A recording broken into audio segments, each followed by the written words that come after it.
খবর নিয়ে আমি অনুশ্রী শুরু করছি আপনাদের প্রিয় অনুষ্ঠান খেলা আর খেলা। কলকাতার ডায়েরি। এদিকে মোহনবাগান কর্তারা আইএফএ কে প্রতিশ্রুতি দিয়েছিলেন তারা কলকাতা প্রিমিয়ার লিগে দল নামাবে। আইএসএল এর প্রস্তুতি হিসেবে কলকাতা লিগে খেলার কথা ভেবেছিলেন কর্তারা, কিন্তু এই মুহূর্তে তারা আর দল নামাতে চাইছেন না। এর আসল কারণ কোচ অ্যান্টোনিও লোপেজ হাভাসের অনিচ্ছা।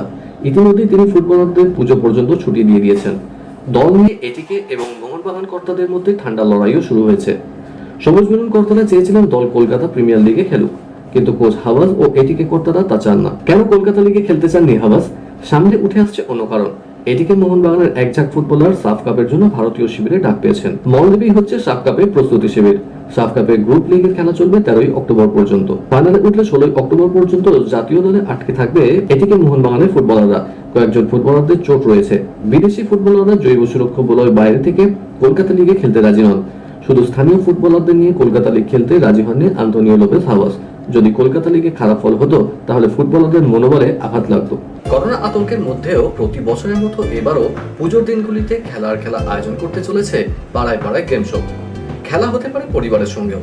আগ্রহীরা আজই ফোন করুন 9836938876 এই নম্বরে 9836938876।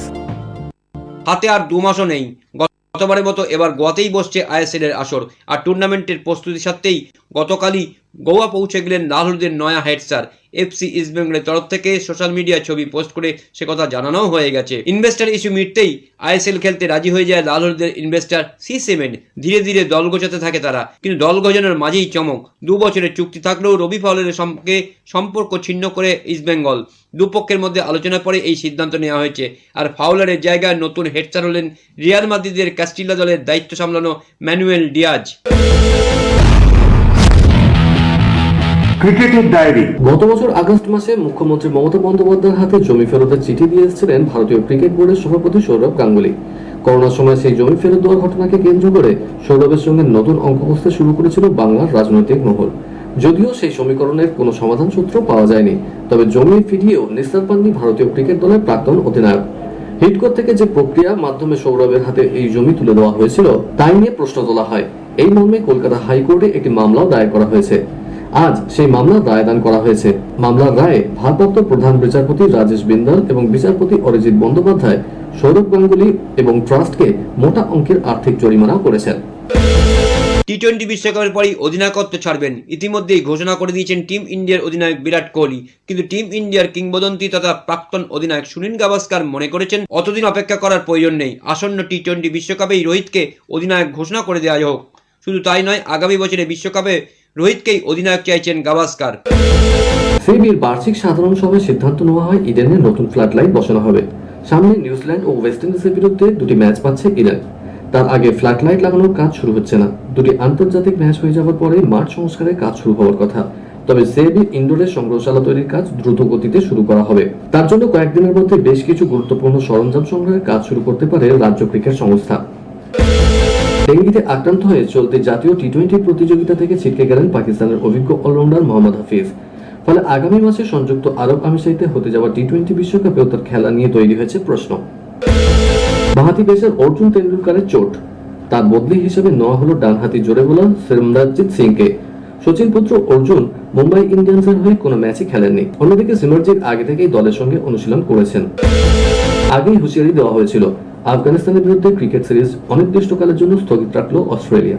জানানো হলো মহিলাদের ক্রিকেটকে আফগানিস্তান যতদিন স্বীকৃতি না দিচ্ছে ততদিন সিরিজ খেলার প্রশ্নই নেই।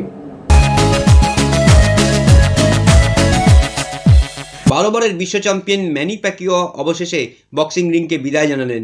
ফিলিপিন্সের 42 বছরের বক্সার তথা সে দেশের সেনেটর নিজের ক্যারিয়ার নিয়েই বড় ঘোষণাটা করে দিয়েছেন। দেশের প্রেসিডেন্ট হওয়া যার পরবর্তী স্বপ্ন।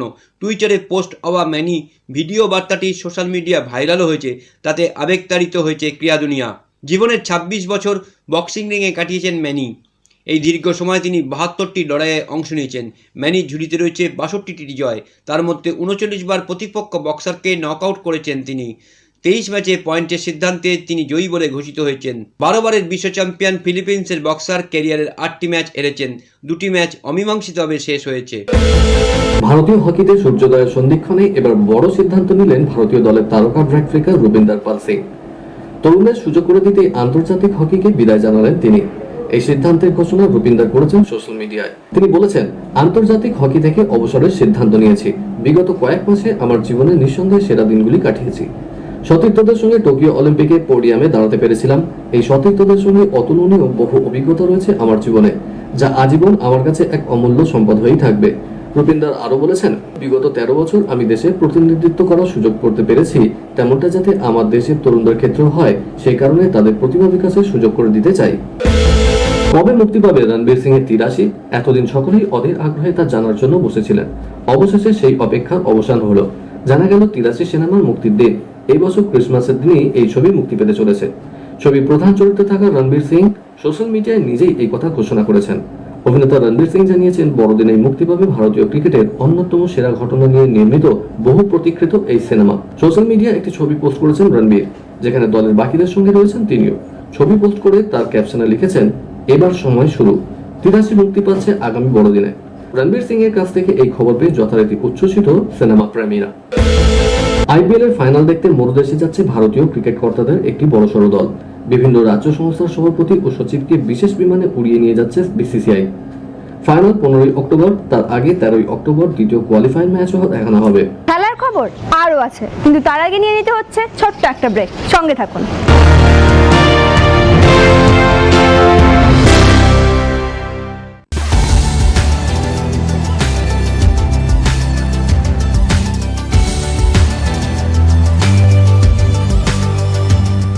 কেআরকে নিউজ মিডিয়া প্রযোজিত সাপ্তাহিক বিনোদন অনুষ্ঠান বিনোদন.com দেখুন প্রতি শনিবার ঠিক রাত 10:15 আপনাদের প্রিয় চ্যানেল ভিশনে। ব্রেকের পর যথারীতি আবার হাজির আপনাদের প্রিয় খেলার খেলা নিয়ে। বিদেশের ডায়েরি। লিওনেল মেসির নতুন ক্লাবের প্রথম গোল নিয়ে মাতামাতির মধ্যে আর্জেন্টিনা তারকার এককালের প্রতিদ্বন্দ্বী রিয়াল মাদ্রিদকে তাদের ঘরের মাঠে স্তব্ধ করে দিল 2-1 ফলে। লিভারপুল 5-1 হারালো পোর্টোকে। অ্যাটলেটিকো মাদ্রিদ 2-1 গোলে জিতল এসি মিলানের বিরুদ্ধে। বরুসিয়া ডর্টমুন্ড 1-0 গোলে হারলো স্পোর্টিং লিসবনকে।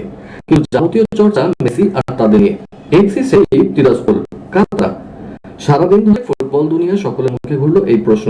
সংক্ষেপে উত্তর হচ্ছে মলদোভার একটি ক্লাব, যাদের পুরো দলের মূল্য 12 মিলিয়ন ইউরো, অর্থাৎ প্রায় 103 কোটি টাকা, যা রিয়ালের মাঝারি দলের ডিফেন্ডার দাভিদ আলবার এক বার্ষিক বেতন সমান। যাদের চ্যাম্পিয়ন্স লিগ গ্রুপ পর্বে খেলতে আসা হয়েছিল এক অনন্য নজির। দুটি অসাধারণ গোল করে জায়ান্ট কিলার হয়ে ফিরল ইয়াকো সিলভের এবং সেবাস্টিয়ান থিল গোলদাতা। শেরিফের অধিনায়ক ফ্র্যাঙ্ক কন্ট্রাস বললেন, ঘুরতে আসেনি, দলে ভালো ফুটবলার রয়েছে, আমরা সুযোগ কাজে লাগাতে পেরেছি, রিয়াল পায়নি। করোনা আতঙ্কের মধ্যেও প্রতি বছরের মতো এবারও পুজোর দিনগুলিতে খেলার খেলা আয়োজন করতে চলেছে পাড়ায় পাড়ায় গেম শো। খেলা হতে পারে পরিবারের সঙ্গে।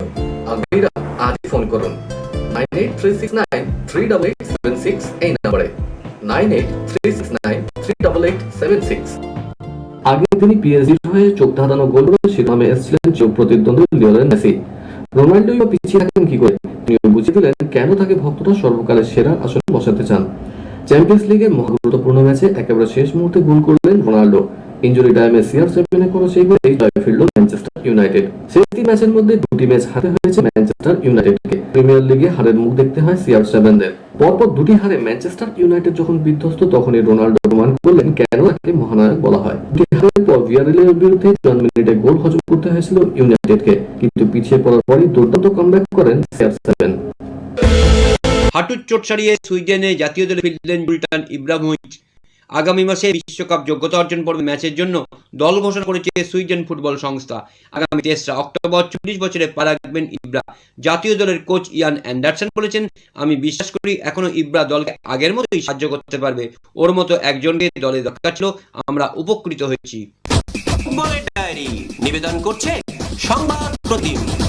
ক্রাউডফান্ডিং সামাজিক কাজে সোশ্যাল মিডিয়ার মাধ্যমে সাধারণ মানুষের থেকে অর্থ সংগ্রহ করা হয়, আর এই কাজে বেশ পরিচিতি অ্যাপ মিলা। বিদেশি ফুটবলের বিভিন্ন ক্লাব চালানো হয় এভাবে সাধারণ মানুষের থেকে টাকা জোগাড় করে। এবার কলকাতা ফুটবল ক্রাউডফান্ডিং। কলকাতা লিগের অন্যতম ক্লাব ইউনাইটেড স্পোর্টস মিলাপের মাধ্যমে ক্রাউডফান্ডিং শুরু করলো। ফুটবলারদের অনুশীলনের জন্য প্রয়োজন অত্যাধুনিক ইকুইপমেন্ট, যার জন্য খরচ 2,60,000 টাকা। তাই ইউনাইটেড স্পোর্টস কর্তারা সিদ্ধান্ত নিয়েছেন এই অর্থ জোগাড় করবেন সাধারণ মানুষের থেকেই। কর্তা নবাব ভট্টাচার্য জানান, ইউনাইটেডকে দেশ বিদেশের অনেক মানুষ ভালোবাসে, সবাইকে নিয়ে পথ চলার জন্য আমাদের এই উদ্যোগ। দেখে নিন আজকের স্পোর্টস কুইজ। গতকালের সঠিক উত্তর রঞ্জন ভট্টাচার্য, আর সফল উত্তরদাতা হলেন বজবজের রমা দেবনাথ। অভিনন্দন রমা। আজ তবে এ পর্যন্তই থাক, আবার দেখা হবে আগামীকাল ঠিক এই সময় এই চ্যানেলে। শুভরাত্রি।